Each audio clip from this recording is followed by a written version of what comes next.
Welcome to Angie's Cozy Corner. I'm Angie, and this is brought to you by Very Fine Hat Studios. Thank you to James Thatcher, who did our amazing theme music. I really appreciate it. Our very first Angie's Cozy Corner is going to be a little bit on the spooky side to celebrate Halloween, and also because I love spooky. So our first story is going to be The Telltale Heart by Edgar Allan Poe.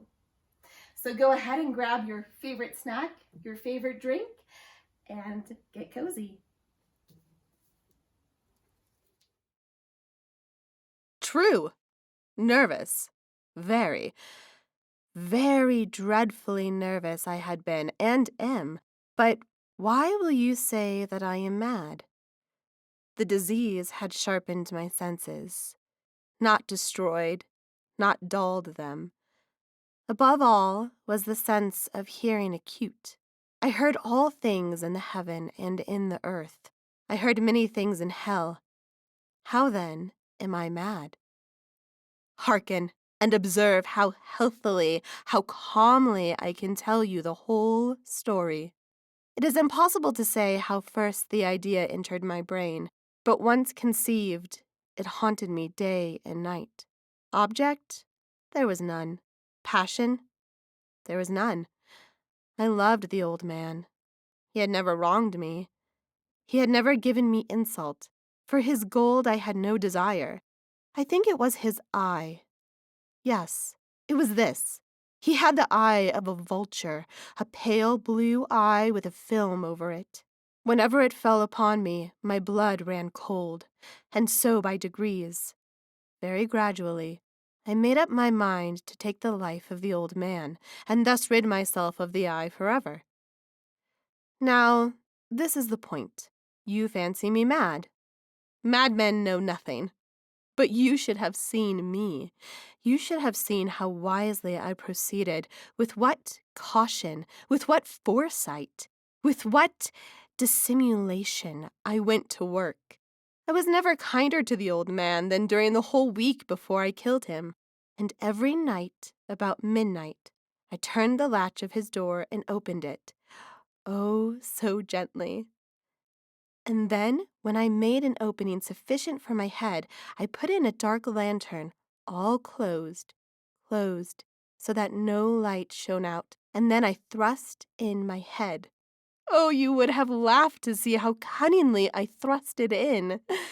I moved it slowly, very, very slowly, so that I might not disturb the old man's sleep.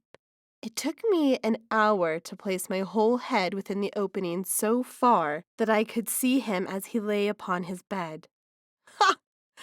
Would a madman have been so wise as this? And then, when my head was well in the room, I undid the lantern cautiously. Oh, so cautiously,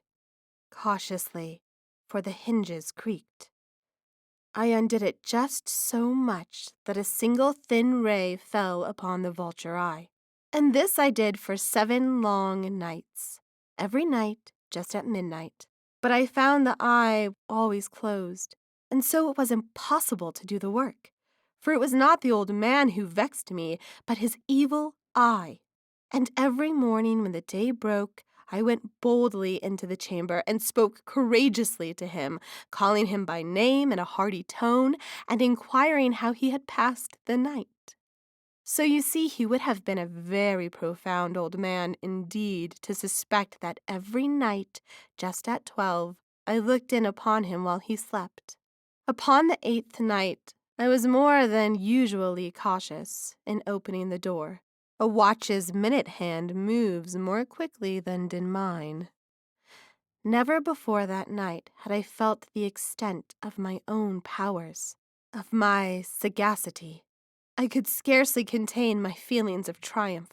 To think that there I was, opening the door, little by little, and he not even to dream of my secret deeds or thoughts. I fairly chuckled at the idea, and perhaps he heard me, for he moved on the bed suddenly, as if startled. Now you may think that I drew back, but no. His room was as black as pitch with the thick darkness, for the shutters were close fastened, through fear of robbers. And so I knew that he could not see the opening of the door, and I kept pushing it on steadily, steadily. I had my head in, and was about to open the lantern, when my thumb slipped upon the tin fastening, and the old man sprang up in bed, crying out, "Who's there?" I kept quite still and said nothing. For a whole hour I did not move a muscle, and in the meantime I did not hear him lie down. He was still sitting up in the bed, listening, just as I have done, night after night, hearkening to the death watches in the wall. Presently I heard a slight groan, and I knew it was the groan of mortal terror. It was not a groan of pain or of grief. Oh, no. It was the low, stifled sound that arises from the bottom of the soul when overcharged with awe. I knew the sound well. Many a night, just at midnight, when all the world slept, it has welled up from my own bosom, deepening, with its dreadful echo, the terrors that distracted me. I say I knew it well. I knew what the old man felt, and pitied him, although I chuckled at heart. I knew that he had been lying awake ever since the first slight noise. When he had turned in the bed, his fears had been ever since growing upon him. He had been trying to fancy them causeless, but could not. He had been saying to himself, "It is nothing but the wind in the chimney. It is only a mouse crossing the floor," or "It is merely a cricket which has made a single chirp." Yes, he had been trying to comfort himself with these suppositions. But he had found all in vain. All in vain because death, in approaching him, had stalked with his black shadow before him and enveloped the victim. And it was the mournful influence of the unperceived shadow that caused him to feel, although he neither saw nor heard, to feel the presence of my head within the room. When I had waited a long time, very patiently, without hearing him lie down, I resolved to open a very, very little crevice in the lantern. So I opened it. You cannot imagine how stealthily, until at length a single dim ray, like the thread of the spider, shot from out the crevice and fell full upon the vulture eye. It was open. Wide, wide open, and I grew furious as I gazed upon it. I saw it with perfect distinctness, all a dull blue, with a hideous veil over it that chilled the very marrow in my bones. But I could see nothing else of the old man's face or person, for I had directed the ray as if by instinct precisely upon the damned spot. And have I not told you that what you mistake for madness is but over-acuteness of the senses? Now, I say, there came to my ears a low, dull, quick sound, such as a watch makes when enveloped in cotton. I knew that sound well, too. It was the beating of the old man's heart. It increased my fury, as the beating of a drum stimulates the soldier into courage. But even yet I refrained and kept still. I scarcely breathed. I held the lantern motionless. I tried how steadily I could maintain the ray upon the eye. Meantime, the hellish tattoo of the heart increased. It grew quicker and quicker and louder every instant. The old man's terror must have been extreme. It grew louder, I say, louder every moment. Do you mark me well? I have told you that I am nervous, so I am. And now, at the dead hour of the night, amid the dreadful silence of that old house, so strange a noise as this excited me to uncontrollable terror. Yet for some minutes longer I refrained and stood still. But the beating grew louder. I thought the heart must burst. And now a new anxiety seized me. The sound would be heard by a neighbor. The old man's hour had come. With a loud yell, I threw open the lantern and leaped into the room. He shrieked once only. In an instant, I dragged him to the floor and pulled the heavy bed over him. I then smiled gaily to find the deed so far done. But for many minutes, the heart beat on with a muffled sound. This, however, did not vex me. It would not be heard through the wall. At length, it ceased. The old man was dead. I removed the bed and examined the corpse. Yes, he was stone dead. I placed my hand upon the heart and held it there many minutes. There was no pulsation. He was stone dead. His eye would trouble me no more. If still you think me mad, you will think so no longer when I describe the wise precautions I took for the concealment of the body. The night waned, and I worked hastily, but in silence. First of all, I dismembered the corpse. I cut off the head and the arms and the legs. I then took up 3 planks from the flooring of the chamber and deposited all between the scantlings. I then replaced the board so cleverly, so cunningly, that no human eye, not even his, could have detected anything wrong. There was nothing to wash out, no stain of any kind, no blood spot whatever. I had been too wary for that. A tub had caught all. When I had made an end of these labors, it was 4 o'clock, still dark as midnight. As the bell sounded the hour, there came a knocking at the street door. I went down to open it with a light heart, for what had I now to fear? There entered 3 men who introduced themselves with perfect suavity as officers of the police. A shriek had been heard by a neighbor during the night. Suspicion of foul play had been aroused. Information had been lodged at the police office, and they, the officers, had been deputed to search the premises. I smiled. For what had I to fear? I bade the gentlemen welcome. The shriek, I said, was my own in a dream. The old man, I mentioned, was absent in the country. I took my visitors all over the house. I bade them search well. I led them, at length, to his chamber. I showed them his treasures, secure, undisturbed.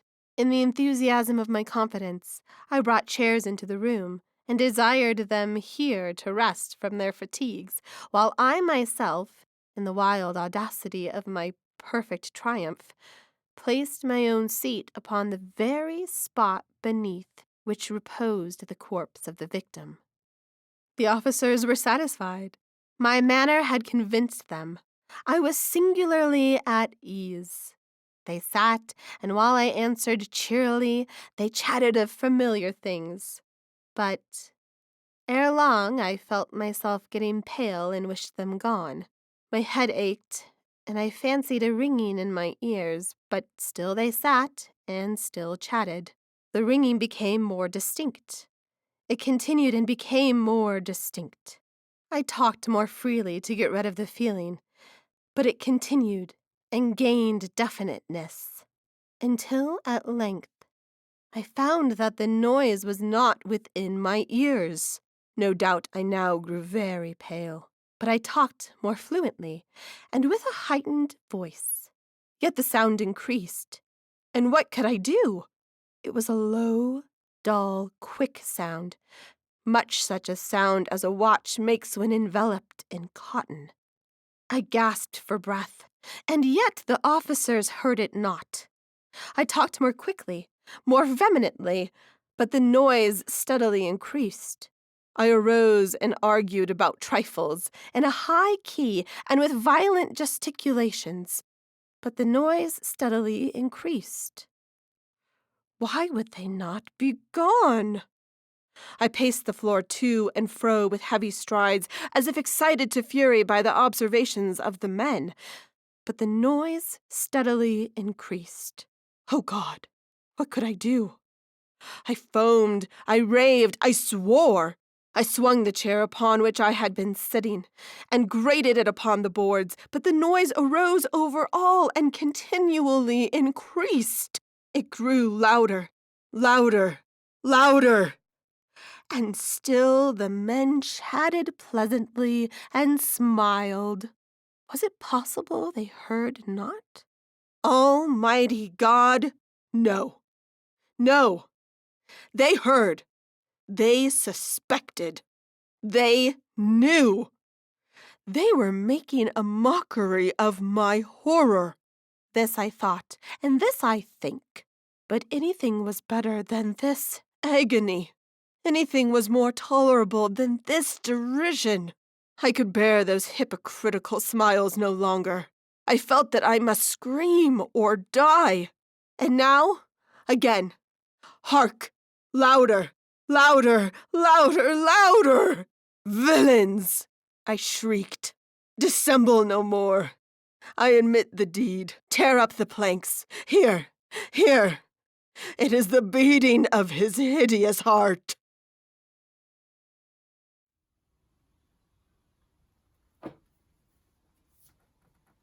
That is a really good story. I think one of my favorite parts about that story is just how the murderer doesn't even realize what he's done. He completely justifies his actions. And I think that's what makes it so spooky, is how completely calm and